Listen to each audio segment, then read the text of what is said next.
which platform do you think may lose the most interest this coming year? I don't think it's going to be YouTube. YouTube are so good at rewarding their creators and paying their creators. They will always have a lot of the best talent there. I also don't think Pinterest will massively increase or decrease. They're really great at rewarding their creators too. I agree with you in regards to Pinterest. I feel like Pinterest sometimes is the quiet, slept-on giant that we tend to forget about sometimes. I've got to be honest. It's probably going to be Instagram. I'm surprised you said Instagram. I do not believe that Instagram is dying. I'm not like the people who are like, Instagram's dead, it's over, no one uses it anymore. Of course they do. We're literally on it right now, right? Part of the reason why I think it's going to be Instagram is because... And now we have our amazing guest joining us today, the incredible Jay Beeson. Welcome. Hi everyone. Thank you so much for having me. I'm excited to talk to you today. Oh, I'm excited and honored to have you joining us today to talk about our main topic of platforms. Which ones we want to recommend in 2023. I'm still getting used to the year. It's so crazy. Yeah, same. As somebody who has been very successful on different platforms in regards to social media, and why should a business or content creator be on multiple platforms rather than just one? I mean, to start off with, I think it's worth saying that you only reap the benefits of being across multiple platforms when you're able to do them properly and able to do them well, because so much effort goes into growing on social media. I mean, I'm preaching to the choir. I know that you know this, but it takes so much effort, right? It takes so much commitment. Every platform is so different. So in order to truly reap the benefits, I always tell all my clients, anyone I work with, to wait until they get to a position where they can manage their current social media channel in a way that feels easy. You know, when you get used to managing your platform and then you reach this stage where you're like, this doesn't feel hard anymore. Like creating content feels natural. You're batching, so you're scheduling your stuff in advance and everything just feels a bit easier. So when you get to that stage is usually when I'm like, okay, now you can probably look ahead and start to think about how you could diversify and try something else. So I always like to say that first, but when you are able to do that and you are able to diversify, there is so much value in being across multiple social channels. They are all completely different, right? And the algorithms are different and they all work in different ways. And when you're across multiple of those channels, you're actually able to leverage their differences to help you to grow and build a community in slightly different ways. So if you take TikTok, is obviously amazing at awareness, right? So from a business perspective, it's going to be amazing at helping to get brand awareness for your brand. But it's not that great at actually helping you build like fans and advocates because people forget you. Yes, I completely agree with you on that. And I think a lot of people don't realize that. People are scrolling through so much content. When they see you, even if they love that video they've seen of yours, even if they follow you afterwards, they forget about you almost immediately. I mean, at least that happens with me. I'm sure not everyone has that problem. But for me and my clients, like they forget about you really quick. But then you've got other platforms like YouTube where your content is probably longer form. So if someone watches your video, they're probably watching you for at least a few minutes, which is significantly longer than they're probably watching your TikTok. Absolutely. So now they're going to remember you. And if they subscribe to you, they're going to see your content the next time they go on YouTube, right? And then Instagram, like these are like the main three, but like Instagram, even though people get frustrated with Instagram, it does serve a really good purpose because the features on Instagram are unlike any other in the sense that they're designed to help you speak with your community a lot more than you can anywhere else. Like your DMs, the lives that we're doing, like everything, like you can really communicate with your audience there. So if you're on all of those platforms, you can leverage all of those good points and even balance out the bad points against each other to really build like a really strong community. I completely agree with everything you stated, and I'm glad to see somebody speak about that aspect of TikTok, because I feel like sometimes we ignore that aspect of building a community and we focus on the actual numbers. It gets to a point of vanity where we focus on, oh, well, my content is reaching, you know, hundreds, thousands and millions of people, but we forget about that aspect because at the end of the day, we are content creators, and we, as much as we want our content to go in front of as many people as possible, we want to make sure that it's going in front of the specific right target audience. And we sometimes lose that. I'm going to go to my next question because you kind of hit the main three in regards to Instagram, TikTok, YouTube, which is big, and you're successful on all of them. So I want to know which platform and it doesn't have to be out of those three, which platform do you think may lose the most interest this coming year? I mean, I've got to be honest, it's probably going to be Instagram. I do not Really? believe that Instagram is dying. I'm not like the people who are like, Instagram said it's over. No one uses it anymore. Of course they do. We're literally on it right now, right? So people use it all the time. But if we're talking about a decline in interest, I think naturally it's going to be Instagram.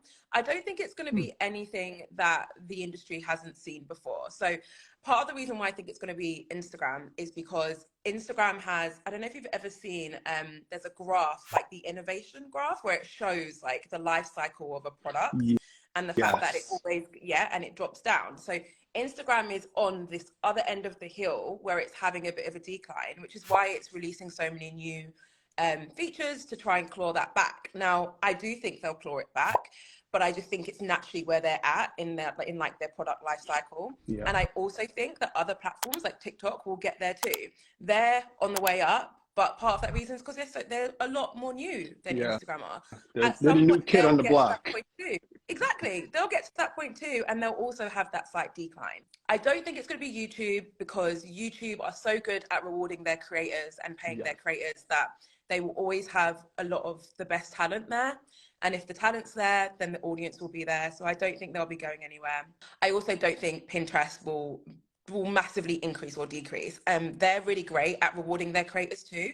And they're making some changes to the funds that they've got available. But I imagine that whatever they release is going to be really good, which means that they're going to retain a lot of their top creators. So I don't think they'll go up or down. I agree with you in regards to Pinterest, and I feel like Pinterest sometimes is the quiet, slept-on giant that we tend to forget about sometimes. I'm surprised you said Instagram, honestly. I know Instagram has been going through these changes. Like last year, they had an update almost every 3 days of the year, which was crazy and immense for us to kind of catch up on. But I'm going to speak on two. I haven't jumped on this one yet, but I have a feeling it's going to get overshadowed by TikTok and Instagram, which is Be Real. It's a great novelty of a social media app in regards to what you could do, capturing in the moment of where you are, and it tells you when to do that. But let's be real. Instagram has already copied that, and it's going to push it out. TikTok is going to follow suit. We know that they're great at taking these features from other platforms and adopting it and making it better. So I don't see Be Real lasting for too long. But the other one that surprised me is Twitter. I've heard a lot of people actually saying they're leaving Twitter due to it's been unrestlessness going on since, the big new boss has entered Twitter. And I think that because nobody can actually predict what's going to happen the next day with Twitter, whether you're in the company or outside of the company, it just leaves so much to be figured out, and it's just it's shaky ground. I mean, I completely agree with Be Real. I completely agree that they're probably going to be knocked off the map. I mean, I think that's already happening. So that's a shame, but I think that's already happening. Twitter is such an interesting one. I think Twitter will see a decline soon, but I don't think it's going to happen yet. I definitely know people are leaving, so there's definitely some kind of decline. But in terms of leaving en masse, like a huge scale, a huge amount of people who are leaving at one time and few people actually deciding to create an account with the app, I'm not sure if we're there. I think maybe second half of the year, depending on what happens with the recent changes, because I felt like in terms of the commentary, what was going on around it, there was a lot of unrest, as you said, and then recently it has stabilized a bit. Whereas with Instagram, they kind of had their moment of unrest, like last year, when the Kardashians got mad at them, and then it was like, oh no.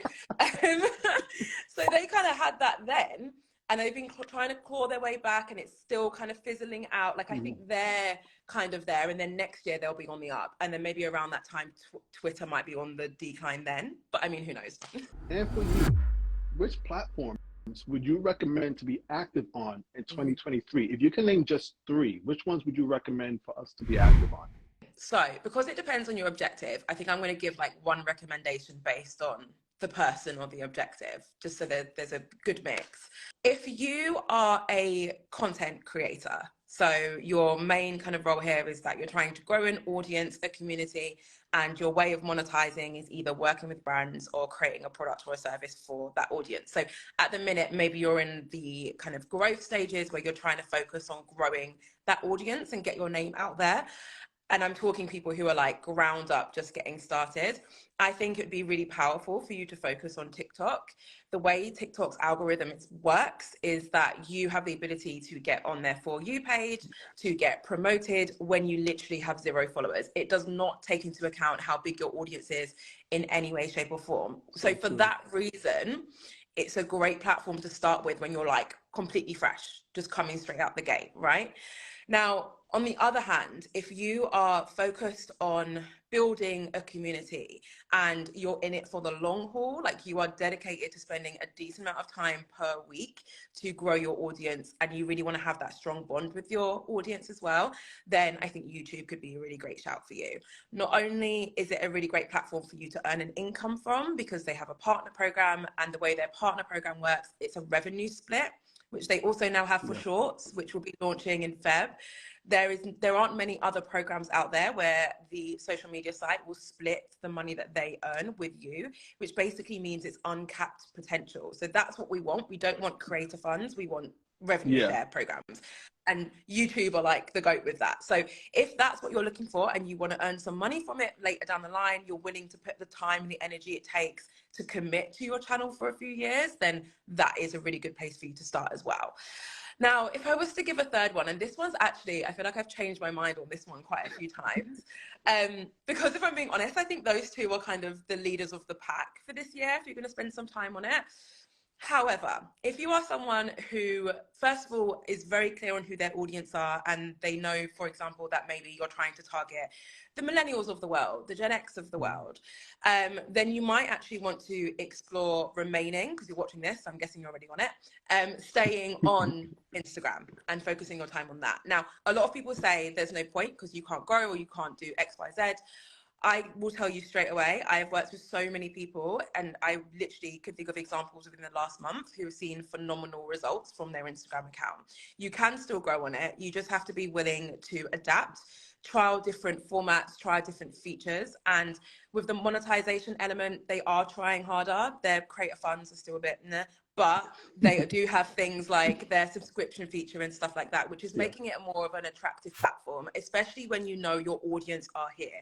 And obviously, every generation and every niche is across every platform, but there are certain generations who make up more of the audience on certain platforms than there are on others.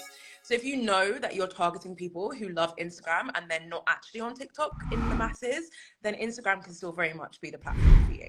Awesome collection of the top 3 platforms that we are recommending for 2023. I agree with all of them, and I'm just going to change one. Yeah. And maybe because I'm biased, because I'm not on it, I'm not active on it, I would substitute TikTok with Pinterest. I think Pinterest would be a good alternative. Yeah. And the reason I say that is because I'm in the States, and the States are considering banning it. So if you guys are considering TikTok, but you're in America, that is something to consider. I definitely think you should be on at least 3 different platforms, and I love your suggestions for that. As I always like to say, step your gram up, but enjoy the other platforms as well. Yeah. I hope you enjoyed that conversation with myself and Jay Beats and all about social platforms you should be on. And if you did, hit the like button. Don't forget to subscribe and ring that notification bell so you won't miss my latest videos, like the one that's on the screen right now. It's all about how to improve your Instagram content strategy. Go ahead and check it out, and I'll see you there.